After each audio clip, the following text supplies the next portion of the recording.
Let's go live with my parents starting today. They're my parents, so there shouldn't be any problem, right? My husband surprised me with this idea out of the blue. I was shocked and almost cried because I never expected it. Isn't this too sudden? My dad just passed away, and it's only been a few days since his funeral. I'm still grieving his loss after he fought a long battle with illness. Despite all the sadness from the funeral, my husband decided we should leave our home. We headed to a villa my dad left for me. When we got there, I found out my in-laws were already there, staying in the villa. My name is Natalie, and I'm 33 years old. I work as a designer and have recently started living on my own. I've been married to Justin for 3 years now. My career is going well, and I'm known as a good designer. I earn a decent salary, and the apartment is in my name. My mom passed away when I was in college, and last year, my dad was diagnosed with cancer. He was getting treatment, but it got worse, and he eventually passed away. The doctor told us to prepare for the worst. My dad was really important to me. When I found out he was sick, I was devastated. Watching him get sicker each day, I couldn't sleep because I was so worried and anxious. What did the doctor say about your dad's sickness? Is he getting any better? Should I, as your husband, go see him? My husband kept asking about my dad's health, but I didn't feel like he really cared. It seemed like he was just waiting for my dad to pass away. Before, my husband used to feel insecure because he earned less money than me. I wished he would be proud of my accomplishments and support me during tough times. But instead, he acted childish, always trying to compete with me and wanting to be better than me. My dad told us not to worry about him and to focus on our time together as a couple. But I think we should visit him while we still can. That way, we won't regret it later. I started to dislike my husband more and more. In the beginning of our marriage, I felt a lot of love from him, and we were happy together. But now, his insensitive comments about my dad's illness were too much to handle. I realized that the loving husband I once knew had changed, and it was hard for me to accept. My husband works from home. I planned to work from home too after becoming independent, but he said having someone around distracted me, so I rented a small office and started commuting. Even though the hospital was nearby for me, my husband stayed home all day, leaving all the chores for me to do. I had to juggle work, taking care of my dad, and coming home tired to find a mess my husband made in dishes he hadn't cleaned. He only cared about himself and didn't consider my feelings. Living with him made me realize how little he understood me, and I felt very lonely. After my father passed away, we had already sold our family home as we had discussed with him before.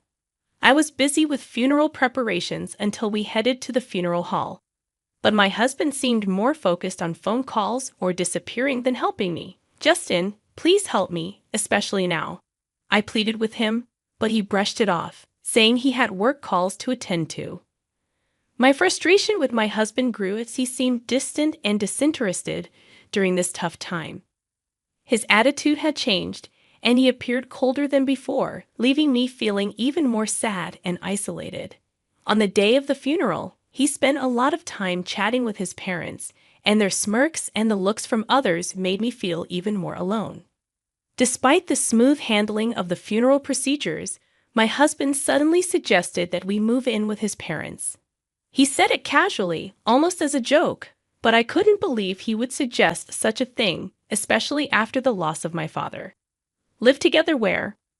We don't have any spare rooms in this apartment, I countered, reminding him that our apartment was already quite full, with one room used for his work materials. Then he mentioned the villa I had inherited from my father. I was taken aback. That villa held special memories of my father, and I wasn't ready to let go of it. But my husband seemed unconcerned about my feelings and continued to push for his parents to move in. Despite my objections, his parents had already made plans to move, and there seemed to be no room for negotiation. Whenever I spoke up, my husband didn't seem to like it. He accused me of being selfish and said I'd neglected our home because of my father's illness and frequent visits. His words were harsh, and they made me feel like my world was crumbling. Now that your father is gone, you need to listen to me, he said coldly. He complained that my father's illness had dragged on for too long and that it had been hard on him too. His lack of empathy for my father and me hurt deeply. I remembered how much pain my father had endured during his illness, and I knew he wouldn't have wanted me to just do whatever my husband said. At that moment, any love I had for my husband seemed to disappear. It hurt even more to realize that my husband was more focused on getting the villa than grieving my father's death. Despite my warnings, my husband was determined to move his parents into the villa. I decided to go along with it, but I couldn't hide my sadness. I packed only the essentials and left our home, telling my husband I would come back for the rest later. I couldn't bear to exchange any more words with him. It was painful to see my in-laws moving into the villa, seemingly without any consideration for my feelings. But I followed my husband silently, refusing to accept that my special place would be taken over by his selfish desires. Even though it's technically called a villa, it's just a regular house by the sea, located in a normal neighborhood where people lead ordinary lives. But it's conveniently close to the city center, and the land it sits on is valuable. As I stepped out of the train station, memories of my childhood flooded back. I remembered when my mother was still alive, and after I fell asleep on the train, my father would carry me home on his back. The sight of the familiar scenery brought back those bittersweet memories. When we got to the villa, my in-laws were already there. I felt suspicious because it seemed like my husband had secretly given them a key without telling me. The idea that they had planned to move in without anyone knowing made me even more uneasy. Inside the villa, my in-laws seemed excited about their future life there. They admired the sturdy furniture my father had chosen, which had a slightly different European style, probably influenced by my mother's taste. They couldn't stop praising the villa, saying how perfect it was and how lucky they were to live there now instead of our cramped apartment. They seemed to completely overlook the fact that my father had passed away and only saw the villa as a luxurious house. My husband joined in with their insensitive comments, laughing as they toasted the move with beers. I sighed deeply as I prepared some snacks, feeling frustrated and alone. As I observed my husband and in-laws, memories of precious moments with my parents at the dining table felt tarnished. Despite my discomfort, I decided to keep my feelings to myself and endure the night. However, the next morning, the peaceful atmosphere of the villa was shattered by my mother-in-law's loud scream. I quickly realized something must have gone wrong. As I woke up, I saw my father-in-law and husband fussing around, while I took a moment to reach the source of the commotion. In the bathroom, my mother-in-law was on the floor, holding her foot in distress. "The floor just collapsed beneath me," she gasped, clearly shaken by the sudden incident. My husband and father-in-law didn't seem to understand what had happened, insisting that the floor looked fine. They checked the spot she pointed to, but the floorboards appeared smooth and undamaged. Despite this, my mother-in-law was convinced that the floor had given way. Seeing their confusion, I suggested, "Have you tried stepping on that part of the floor with a slightly different color?" All three of them were taken aback and focused their attention on that spot. Stepping forward, I used my slippered foot to press on the differently colored section. Well, what was that? The floorboard made a clear sound and slightly sank when I stepped on it, but it snapped back into place the moment I lifted my foot. If someone stepped on it unknowingly, they'd surely think the floor had collapsed. See, the floor sinks a bit. It's kind of like a trap. Wait, that's dangerous. Is there something wrong with this house? My explanation seemed to surprise and worry them. I calmly clarified, "It's not a problem with the house. My father intentionally installed it like this." "Why on earth would he do that?" they asked, puzzled. "It's a feature of what you might call a mechanical mansion or a trick house. You see, my father was a big fan of ninjas. This villa was his pride and joy, and he loved adding all sorts of clever mechanisms to it. As a child, I often watched him work on the house, adjusting its mechanisms or adding new ones. That's why there are traps and clever mechanisms all over the villa. A shelf you shouldn't touch, a floorboard that drops when stepped on, a door that only opens in a specific way, hidden doors, and even secret rooms. This villa is a testament to my father's dreams and ingenuity, developed over many years. While I, having grown up visiting and learning from my father how to operate all the traps, have no trouble navigating them. It's a different story for my husband and in-laws, who are unfamiliar with them. I did warn you that living in this villa would be challenging. I also told you it's a place filled with memories of my father. My father's intense ninja obsession is well known among our relatives. It's surprising that you didn't know about it. My husband claimed he hadn't heard. But now he was speechless. My in-laws were equally stunned by this revelation. With our apartment lease already canceled and nowhere else to go, they looked to my husband for guidance. Amidst this, both my father-in-law and husband accidentally triggered another trap, causing them to fall. Seeing them on the ground, I couldn't help but chuckle. "Feel free to stay as long as you like," I said, though my tone was more sarcastic than sincere. They had been dazzled by the villa's luxury, ignoring my warnings and showing no interest in my father's hobbies. Now, their oversight was catching up to them. Even explaining the dangers of the traps fell on deaf ears. "This isn't a big deal. We'll get used to it," my husband responded confidently. Acknowledging his comment, I said, "I'll head back to the apartment to prepare for our move." However, in reality, I had no moving preparations. I planned to take a few days off and spend time sorting through my father's belongings. As expected, after just 2 days, my husband and in-laws had had enough. During that brief time alone, I found comfort in solitude and began to see things in a more positive light, making plans for my future. Before long, my father's villa became a small tourist attraction in the neighborhood. It was regularly featured in local newsletters as the trick mansion hidden in our residential area. When the villa was occupied, curious people would come to visit, drawn by the intriguing tricks. Looking back, I remembered seeing strangers touring the villa and local kids playing around, making it a lively spot. My father had listed both the villas and our old home's phone numbers in the newsletters.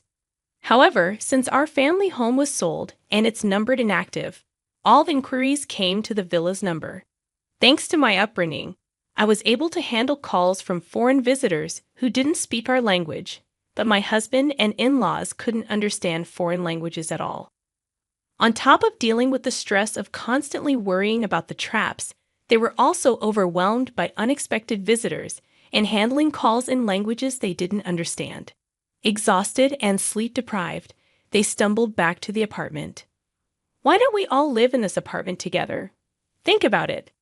They had hoped for my father's passing to take over the villa, only to give it up after just 2 days. Instead of offering them tea, I handed my husband the divorce papers, already filled out and stamped. "There's no way we can live together from now on. If you understand, please leave quietly," I said with a deep sigh. My main reason was that I couldn't forgive him for disregarding my feelings and acting insensitively without discussing it with me or giving any explanation. My husband had made the decision for us to live with his parents, and he had never shared household responsibilities with me before. He left all the chores to me and seemed indifferent to my feelings. He acted selfishly and secretly decided to move in with his parents. I couldn't see myself continuing to live with someone like that. "What happened? You used to love me, right?" My husband's question, filled with his usual cluelessness, made me laugh. "Do you think I could love someone who wished for my beloved father's death and would rejoice when he passed?"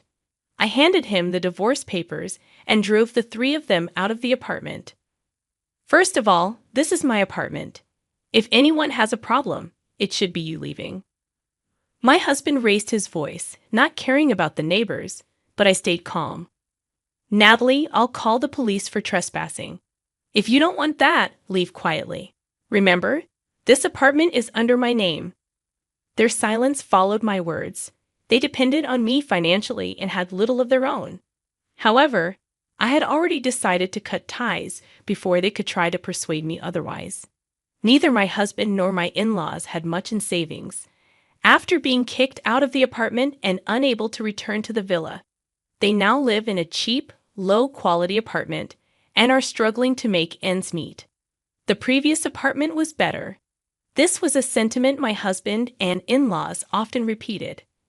At first, my husband felt guilty and apologized frequently. However, as time passed, he became increasingly resentful of his parents. They were rarely able to hold down jobs due to their age, and when they did work, it didn't last long. Eventually, they depleted their savings and pension with each move, leading to constant arguments and a strained family relationship. The walls of the apartment were thin, so their daily quarrels were easily heard by neighbors. Even when they received noise complaints, they didn't apologize. Instead, they reacted defensively, causing them to become disliked by their neighbors. It seemed like they might need to find a new place to live soon. While my husband used to enjoy working from home, the current apartment didn't provide the luxury of a dedicated workspace. Unable to focus on his job, his reputation and sales suffered. Now, he barely makes ends meet with a late-night convenience store job and may need to consider taking on multiple part-time jobs. The in-laws realized their biggest mistake was allowing their son to control their decisions. In their frequent arguments, my husband and in-laws often blamed the villa's traps. "If you had been more responsible, we wouldn't be in this situation. You should have checked properly. Don't blame me now. She's the one who kept important things secret. Shut up. If you had communicated properly with your father, this wouldn't have happened.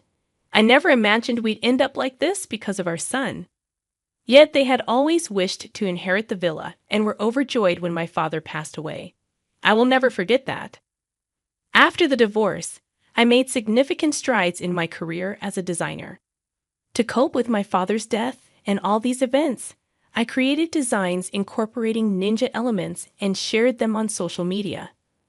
Their popularity grew rapidly, and one day, a major cosmetics company reached out to me.